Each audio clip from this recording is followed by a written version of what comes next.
A lot of people have been on bad trips, and when they're on bad trips, usually it's some type of addictive property.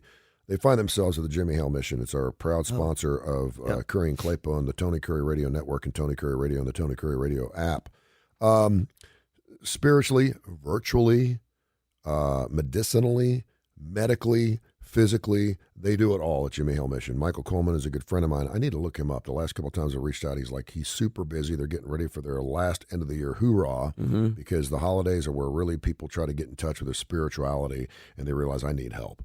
The Jimmy Hale Mission will give you a warm meal and they'll give you a warm place to sleep, but they want to get you back into the body and the soul and the spirit and the mind of what God created you to be, and that is the best version of yourself. And they do that through the Jimmy Hale Mission, jimmyhalemission.org, jimmyhalemission.org, or go to our page, TonyCurryRadio.net, TonyCurryRadio.net. There's a donation button, costs you $5. $5 a week will change the life of a man, woman, or child. They work with all kinds of resources. They work with the city of Birmingham. City of Birmingham has got the Boutwell thing. They call Jimmy Hale Mission first. That's right. They work with all these dignitaries and all these special people to really help, and it works. It really does. It's amazing. So check out jimmyhalemission.org, jimmyhalemission.org. During my first trip, I died. Mike Tyson said.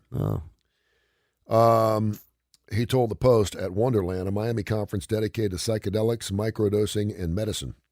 Okay. In my trips, I've seen that death is beautiful. Life and death both have to be beautiful, but death has a bad rep. The Toad has taught me that I'm not going to be here forever. There's an expiration date. That from Mike Tyson. Pretty deep. The toad is the Bufo alvarius, Mexican amphibian, also known as a Sonorian desert toad. It's the one you lick. Spends 7 months of the year living underground, but when it's active, its venom can be smoked to produce a short psychedelic trip. Okay. The venom has long been used in traditional healing rituals, but with the popularity of LSD, and other things, the famous toad is getting a lot more attention these days. He discovered 4 years ago, back in 2017, he said at the time I was 100 pounds overweight, drinking and drugging. Wow. He said I was sluggish, I was unhappy, and I was doing coke every single day. Oh, my God. Yeah, and this is 4 years ago, right? I mean, I just saw him on Shark Week last year, and I'm like, okay. Oh, God. So one of his friends suggested he tried toad venom, and the athlete loved it. I did it as a dare. I was doing heavy drugs like cocaine, so why not? It's another dimension. Right. He's like, super, I'll get high. That's what I was going to say.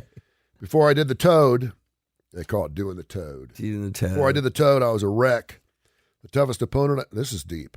The toughest opponent I ever faced was myself. Yes. I had low self-esteem. People with big egos often have low self-esteem. We use our ego to subsidize that. The toad strips the ego. That's some scary stuff. He's now tripped a toad 53 times. Say it again. Tripped a toad. That's so Cal. Dude, you tripped the toad. You tripped a toad or you tripped toad? Tripped toad. I like that. Sometimes, he said, and he's counted, sometimes 3 times a day. He said he lost 100 pounds in 3 months, started boxing again, and reconnected with his wife and children. Okay. And I'm buying it. He also became an advocate for psychedelics, evangelizing all over the country. It has made me more creative and helps me focus. I'm more present as a businessman and entrepreneur. He's so into the trippy toad that he has a whole nursery of amphibians at his ranch in desert hot South California. Venom on demand, if you will. People see the difference in me. It speaks for itself. If you knew me in 1989, you knew a different person. My mind is sophisticated enough to fathom what happened. My life has improved. The toad's whole purpose is to reach your highest potential. I look at the world differently. We're all the same. Everything is love.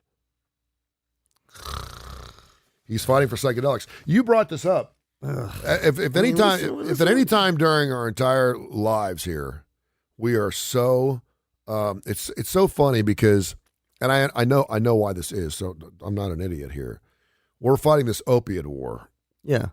Right, and we're fighting prescription drugs, and we're doctors and all these things, and there's all these Johnson & Johnson or whoever it is that they prescribed all this hydrocodone stuff. Yet we're on the backside, marijuana smoking's fine, medicinally, recreationally, whatever it is. Who was it? Was it Jimmy Kimmel or someone last night? Someone brought a joint on stage, and they smoked a joint California. during the show. Yeah. During the show, and he rolled one while he's like, what are you doing? He's like, I'm rolling a joint. It's like... Yes, that's so fascinating. You know, could you imagine that happening? Okay. And so go, while we're pressing on, Yep. and obviously we're going to be coming out of this pandemic, and I'm telling you, we're fatter and we're found more vices, we're drinking more, we're drugging more, we're just because we had to get through this stuff, right? On the other side, though, there's this undercurrent of acknowledgement and endorsement and believing that, hey, listen, maybe this is a good thing. And now you talked about this. There are studies into psychedelics. Yeah, There can be some really good sides to those types of but things. But not the way he's doing. Well, no. I mean, look at him. His behavior goes from one addict personality to another. I'm sorry, one drug of choice to another. I mean, just listen. He went from he's doing coke, he's 100 pounds overweight, to now he licked a toad. Then he licked it 23 times. Then he licked it 3 days a week. Yes. Then somehow licking the toad got him to lose 100 pounds. And now I was rolling my eyes before. Yeah. But the kicker was now I'm raising the toads in my backyard. Yes. Come on. People are reaching out to him. No, but right. So now is he doing it as a business? Fine. Or is he doing it as an access? I mean, look, I've got nothing against Mike Tyson, but it speaks to his pattern, his whole adult life that we've seen. Yeah. This is a guy who's searching. He got himself clean. He got in jail. He found religion. I mean, he's just moving from one thing to another. And the whole losing 100 pounds. I mean, that's another example. In 3 months. Come on. Pound a day. That's you didn't do it because you're licking the toad, and your self-esteem, seeing death on the other side. I mean, yeah, we talked about this. People don't have. This is adapt or perish. People adapt. Very few people have life-changing, life-altering experiences that forever change their entire perspective and trajectory in the way that they go. Yep. Now, we see it on TV. We see horrible tragedies. But I'm telling you, even the horrible tragedies, God forbid, a child dies or whatever. And we say, this changed my whole life and I'm totally a different person. No, you're not. You may be going in a different direction because of this very significant event, but you still have your tendencies. You're still going to pull back. Yep. Now, the thing that plays into this for me is that he's self-medicating. Well, yeah. And I saw a great story on 60 Minutes about mushrooms a couple months ago. Yeah, and I'm not against. Listen, and it changed people's lives, and I believe in it. Particularly for traumatic people, particularly traumatic. But they had events. doctors. Well, and they went into studies. You're not like licking the toad 23 times, dude. Have you ever licked a toad? No, I don't do psychedelics. For me, I have a whole thing about control. Yeah. So, like my drugs that I experimented with, I don't like feling like I'm not here. Like that really. You ever done acid? No. I never even done mushrooms. I mean, because I don't want to go there. Like I don't. Well, I talk about my next door neighbor, Danny Crosby. He lived next door. Got on a bad acid trip when I was probably like 11 or 12 years old, and he ended up jumping through a plate glass window. Yeah, I mean, and the last time I went home to see my dad was about 4 or 5 years ago, and he was still alive, 6 years ago. He's got to be 60 something years old. Since he was like 20, he walks the neighborhood. He's skinny. He's got long gray hair. He looks like he could be Albert Einstein. He's got the same type of hair. He just changes. I mean, his brain was right. He never came back. Yeah. He never came back. And Quaaludes, LSD, all these psychedelic things, were big in the 70s. And a lot of people just didn't come back. Now, you don't hear about those a lot, but that scares the crap out of me. Yes. But there was another story. Who was it? Nikki Sixx? Was he the one talking about he had a really bad trip? He's like, it scared the hell out of me. And he said, thank God. He goes, it was like for 3 days. Oh, he was like, please get me back. He knew what was going on. Please get me back to my lousy normal life so I can, so in that case, I mean, the thing, if Mike Tyson would have said, I was 100 pounds overweight, I was a mess, I found a doctor, a psychologist who is using these psychedelics. And in working with them, in working with them with this, I found a new sense of my ego, blah, blah, blah. Okay. But like, this is just going on a binge. Yep. So listen, by the way, I just wanted to say this because I've been thinking about this ever since I got back in LA, and I keep forgetting to tell you, so I'm going to tell you right now. I get to LA, Yep. and I get to the airport. It's fine. The airport's fine. My brother's driving me back to my mom's house. Got the windows down. You can smell pot everywhere. Yeah.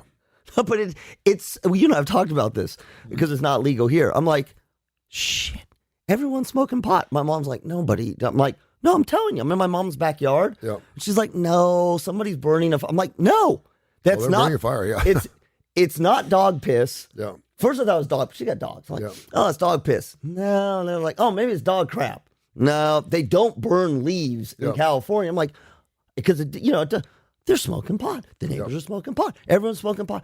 It is so interesting because we live in a state where it's not the medicinal part is, but when it's recreational, like to see Jimmy Kimmel or whoever it was roll a joint on stage for people our age, again, my kids, no big deal, right? But for our age, it's like there's this twitchy kind of. Well, you got to remember that just 10 years ago, radio stations weren't allowed to play liquor commercials. You're right.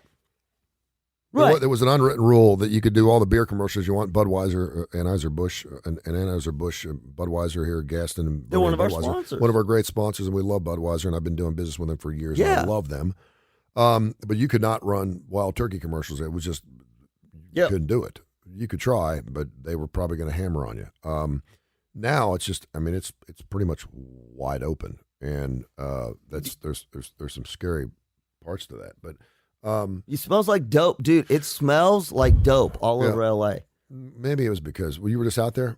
Yeah, it's Christmas time. You're smelling pine trees. No, I'm telling you, you were I went Christmas. through the whole. You were smelling Christmas farms. Everybody, roughly our age. Yeah. And again, there's gummies and there's all the things, but everybody roughly our age knows that smell. Yeah.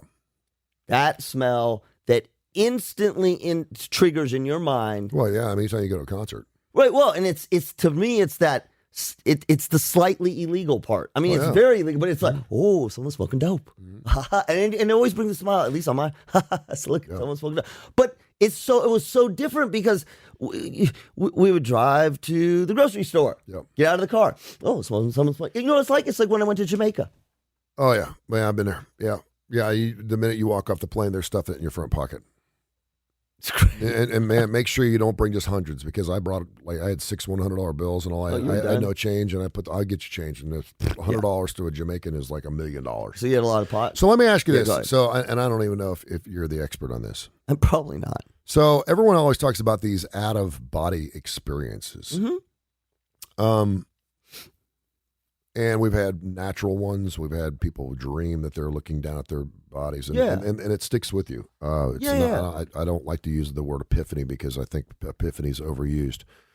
When you're taking a psychedelic, and you hear this over and over and over and over again from people that take psychedelics, where they're actually, whether they're dealing with an affliction, PTSD, some type of tragedy in their life, where they can separate from that, like it never. They still are cognizant of it. They know it happened, but it doesn't have the bearing on their life, the stress, the worry, the anxiety that it has, and so they're totally. So that's what I mean by out of body experience. So they're still in their body, and it's just, and it makes them look at it differently, and it's like it goes away.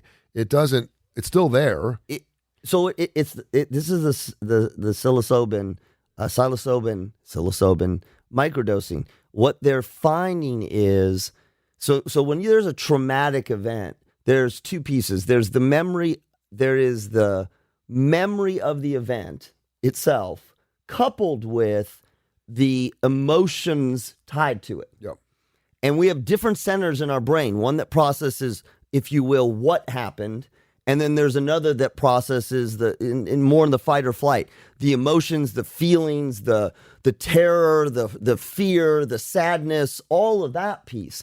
And one of the problems with post-traumatic stress disorder or any traumatic event is it's not just that I remember the event or the event is brought back to me, but that event, or I'm sorry, that memory triggers this cascade of emotional and physiological reactions. So what they're finding with some of the microdosing is, to your point, it's almost like rewiring the brain. It's almost, I'm being very careful with my words, like you're severing the emotional piece away from the memory so that that powerful emotional piece that's just on override, it doesn't go away, but it dies way down. Yeah. I remember, and then does it stay gone? The studies are showing, yeah, Yep. it's almost, and it's not the same for every person, and it doesn't get rid in every case, and it sometimes it takes multiple sessions. But what they're finding is that it almost, they talk about sort of, it rewires the brain such that either the emotional piece is dialed down, so it's not overreacting,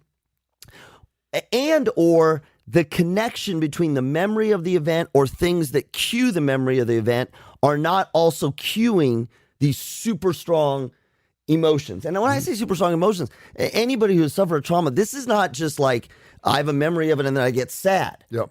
Fear, panic attacks, terror. Is it a little like hypnosis? A little bit? Well, it's yeah. The difference is hypnosis is kind of a state. You get yourself in a.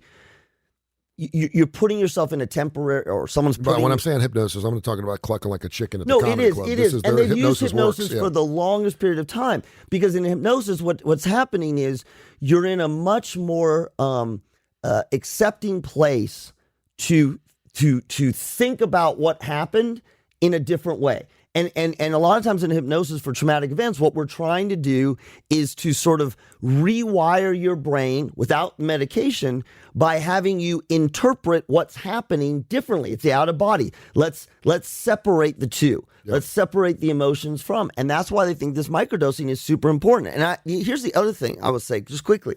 You talk about the out of body experience. Listen, we have out-of-body experiences a lot. We have them in dreams. We've all had them where you see yourself. The other one we have them a lot of times is if we're really anxious or there's something really bad going on, people will say, I'm walking down the street and I feel like I'm there, but I can sort of see myself being there. Yep. Also, if you're medicated or you have a fever. Yep. I mean, those kinds. And so we have out-of-body experiences. We can even create. Sometimes you can create an out-of-body experience. I know listen, pharmaceuticals and medicine is amazing. Yeah. There are so many great medicines. I saw a story the other day about former general in our military who just wrote a book about how he had bipolar and no one knew it. And he's like, in that particular situation, you have to be tough. You're saving your lives. You know, you're out there fighting, and you want to show no weakness. And he knew he was going through depression. He was just cycling in and out of this thing, and he was doing things on the battlefield that he probably shouldn't have been. And he was being promoted throughout this process. And he said it was horrible. And so now he's on bipolar medication, and he's like, "I'm back, and I'm so happy, and it's great." The brain is an amazing thing. We see this with addicts all the time. If you're going through an AA or narcotics addiction or whatever, the 90-day period is crucial to get to 90 days because that's when your brain starts to fix itself. Yeah, right. It's rewiring, and it is a disease. Yeah, because physiological and also psychological and just plain physically, your brain needs to start reconnecting those things. And as it reconnects, it doesn't make life always better. It makes it different. Yes. And helps you deal with those. The one thing that we've gotten really good at, we've been doing it for years, is we have our vices. Oh, yeah. We're just putting Band-Aids over top of Band-Aids over top of Band-Aids over top of Band-Aids. And sometimes they get you through. Now, if you're putting Band-Aids over the top of things, whether it's getting drunk, whether you're drugging, whether you're smoking, whether you're running, whether you're overeating, whatever. We just went through the pandemic. We're going to see a lot of these scabs start coming out. And a lot of Band-Aids are going to be on.